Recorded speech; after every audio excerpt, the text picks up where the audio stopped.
Did you build a better job or are you actually building a business? I think most people think that they built a business, but they didn't. They actually just built a better job. I think this is one of those episodes that think if you really take this in and think about it, it's going to burn for a couple days. More volume, I had to learn this the hard way, does not mean more freedom.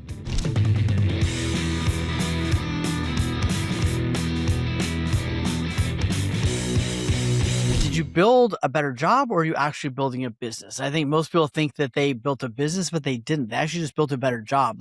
Like most of our clients, they reach out to us because they're just trying to run faster on the hamster wheel, right? And they wonder why their feet keep getting caught in the wheel. But if you're doing 50, 80, 100 transactions a deal a year and you can't, I mean, this guy called me, this is several years ago when we started working together. He was the top agent basically in his state. And through our conversation, he confessed to me, and it was like a confessional, right? And he's like, I have not taken a vacation in 15 years. And I was like, oh, that's funny. He's like, no, really. I'm like, what? He's like, I have not taken a week off in 15 years. And I was like, why the hell are you doing this? Like, why the hell are you working so hard not doing it? But that's exactly what we get trapped into. So I think we want to talk about this, how to help people recognize the problem. And then what do you do? And I think it goes back to, why did you start your business? And if you started it for freedom and fulfillment and to have some flexibility and you're not getting that, let's go back a little bit and give some tools on how you can actually make it happen. Yeah, and I think this is one of those episodes that if you really take this in and think about it, it's going to burn for a couple days. Like you're gonna be like, oh, those guys are full of shit. I don't agree. Like I don't need vacations. And then it's going to dawn on you when you start seeing your kids look at you different and you start seeing your wife like doing things without you. And you're like, hold on, am I not allowed to go to Florida too? Like that stuff, it comes up. It's going to burn. Yeah. Take this one to heart. So yeah, let's talk about it. Let's recognize the problem. I think that's what it starts with, recognizing the problem, right? And like I was saying, it's going to be uncomfortable. And here's the thing, more volume, I had to learn this the hard way, does not mean more freedom. Like, you feel like your life is successful. You feel like your team is producing. You know your income is high, but like most of the people that feel this way, like they're exhausted. They're stuck. They look beat to hell. It's kind of like they look like the president after the first 4 years. You went from like bright-eyed and bubbly to like, man, just walking dead. Yeah. You hire a bunch of people, you start a team, then all of a sudden it's like wall-to-wall meetings. Yep. Every time you hire somebody, it's like, oh, now you got more problems to solve. You've stacked a bunch of responsibilities on your already big workload. And I think that nobody doesn't warn you that hiring without systems and processes doesn't free you. It just gets you more trapped, right? Like every time you bring somebody on, it's one more chair to worry about. It's one more inbox to take care of. It's one more person that's got questions. It's one more person to invite to the holiday party. Like I'm not saying it's bad, but like it gets to be an issue real quick. Well, good news is you're going to be the best employee of the year you've got. So, you'll win something out of this one. It also leads into the other thought process of like people that have backed into it a little bit, where like they got successful and now they're like the accidental CEO. And we've talked about it a couple different times, but like, I think what people need to realize is how it happens. And here's the other thought process people need to put through their brains is they get caught up in the identity trap and the volume lie, right? They believe that like, and this is super dangerous, guys, like be wary of this, that more deals equals more freedom, more deals equals more money, more volume means more leverage, more, it doesn't always, unless you have the systems. And I bet these people are tired of hearing us say systems. I bet they're, but like I can guarantee. Let's stop just for a second. Yeah. Like a system could be as simple as when someone joins the team, here's the 14 things we do. It could be a checklist. Like you order business cards, then you do this. Like system doesn't always necessarily mean to be you're wiring rockets. Sometimes the system is just like, when I show a house, here's the 4 things we do. Like, so I think since we use that word system and SOP and people kind of get lost in it, it's literally, it can be as simple as like, here is the checklist, right? And so I think some of them are complicated, but it's not always this way big complicated thing. It could be just like, here's the checklist on how to do this thing. Well, it made me think of a thing I did this morning, right? So I've got an assistant that checks my inbox, which that's a whole different conversation. And I haven't liked how it's been going, right? I mean, she's done nothing wrong. She's followed the plan. And I was like, this is the best I got. And it's not working. If you don't pay for a premium version of some AI right now, like for $30 a month, dude, I put that in there, said, this is what's not working. Here's what I'm using. And it gave me back 4 options that I was like, these are brilliant. And then guess what it said at the bottom? Would you like me to make this into a 1-page SOP so they can follow it? Yes. What were the options, by the way? What are you doing? It's just labels, Here right? So over. like just little labels. Do I need to see it today? Can they delegate it? I give her authority of what she can and can't do. There's a check-in process. It's all AI putting it together for me, but I got to tweak it and it's great. And it solved the problem I've hated it for the last 3 months. So guys, don't work harder. Use AI as well, but that's a whole different Absolutely. thing. Yep. Uh, Yep. and the other thing I want to talk about with the identity trap is, and guys, I am going through this kind of right now, that my identity is directly equal to the number of closings I get. I am Yeah. successful if I have this many Agent closings. count, I'm not. Yeah. closings. Yes. Yeah. Yeah. Yes. Absolutely. And guys, I'm gonna tell you, that's a therapy issue. That's not for this podcast, although we've had enough therapy to kind of fill up a stadium. At the same time, like, you've got to figure that out. Your process, your systems, and your quality is your identity, not the volume you're doing. I could argue you could do Well, less deals, but perfectly and be better. and I'll go there for 1 second. Here's what's helped me, and I think I could do better at this.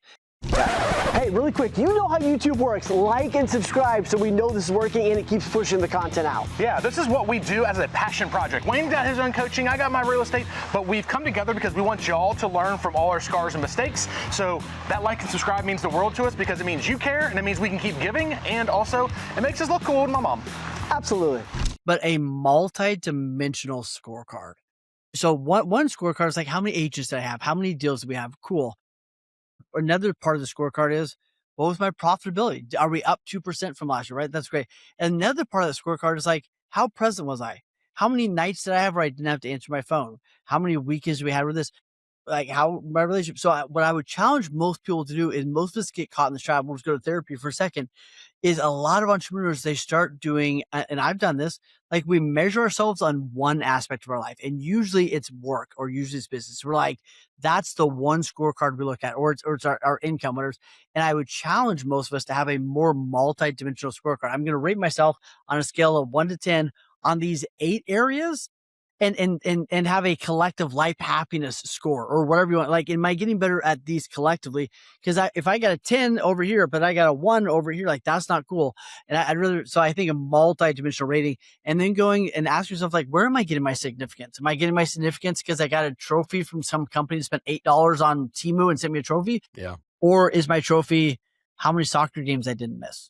Is my trophy how many things I have a list of 30 things I don't do that I used to do, right? Like, what is that? And I think it's important to have a scorecard, but have a different leveled up scorecard. Yeah. And if you want to learn more about scorecard stuff, obviously we go in depth on that stuff, especially E45, but also, I mean, you must have read that book or you wrote the book. I don't know, but like that 5 different types of wealth that I'm reading right now, it literally has like the dimensional scorecard. It has you the Cool. questions, Yeah. and you can see like where you're not a perfect circle, and mine's kind of like a star, not good, not good. Yeah. All right. So let's leave church. Let's go back to YouTube.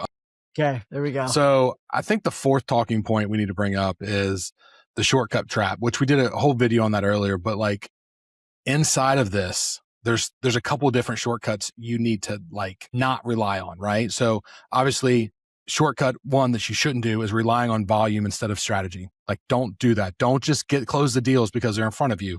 Take the time to do that. We've got that more in the video we talked about. 2, delegating tasks without the systems. You touched on that earlier. You can give people a task list for hell, but if they don't have a system with what's next or what happens if something goes sideways, that is what you're looking for. Delegating is great, but delegating with a system, perfect, because it'll be done the way you want to get done. The 3rd one I think they should stay away from is, what's the word we like to use? Instant gratification? Yeah. Chasing quick wins instead of building infrastructure. Yeah. Yeah. We got this whole new development. We got this builder that we're coming on with. We're going to have 300 closings this year, but you don't have a welcome packet, walkthrough checklist, none of that stuff. You're not going to have that builder very long. So don't go after the quick wins. Take the time, build the infrastructure. And that's the transition we want everyone to do, right? Go from, I mean, you and I are working on this. You're way better at this than I am. I'm working on this every day, moving from producer to architect, right? So, and there's 3 things on that, like build decision-making into your team. Here's how we make decisions. Here's who has authority to make these decisions, right? awesome, right? And it could be your simple org chart, right? Like on your org chart, next to every name could be like, hey, they're in charge with these questions, go to this person. With these questions, go to this person. With these questions, right? Whatever it is. And then install systems as you scale, hopefully before, but install systems. Here's how we do the holiday party. Here's what it is. And then prioritize for yourself, right? Go through that list and prioritize the high impact things that you need to be doing. And then, we go through it, delegate it, automate it, eliminate, and so you can be doing the most important things. So I think to put a bow on this one, Wayne, I think we need to be kind of very clear, like who we're talking about, and like be very direct about it. So like, if you're a brand new agent, like, and you're trying to figure out your first deal, like this video is not really for you, right? Go produce. Yeah. Go sell a house. This is for the high producing people that have earned the right to not get stuck, right? And they feel like they're stuck. They're the plateaued agents right now. So just want to make sure people understand that you're in production, you're managing, you're firefighting, and you feel like you can't step away. That's really who I want you to go back and rewatch this video. And let's be honest, if you're not thinking like an owner, you're the employee, and employees are great, but you're probably being overpaid, right? So like, think of it in that terms. If you're doing tasks, if you were taking out the trash and you're the CEO of a multi-billion-dollar company, your board should fire you, right? Not because you're beneath you, because they are paying you hundreds and thousands of dollars a year to do something else, and you're not staying in your lane. And when I heard that analogy, it really helped me understand that I don't have to do dishes at home anymore. No, I'm just kidding. That's not what it does. All right. So what are we talking about the next episode, Wayne? First off, like and subscribe so that we can prove that we have friends. Second thing is on the next video, we're going to talk about like how to not feel guilty for wanting freedom, and how feeling guilty for wanting freedom is messing you up and what to do about it. Hey, real quick, if you're liking this content, imagine having a full day immersed with people that are on this like us, that are learning from each other. Man, we do these kind of events, these intensive a couple times a year, and if you know that you are the smartest person in the room and you need to get in some other rooms, this is the place to be, right? So apply, send us a message right now, we'll send you the application link, and see if you are the right fit to be in one of the rooms.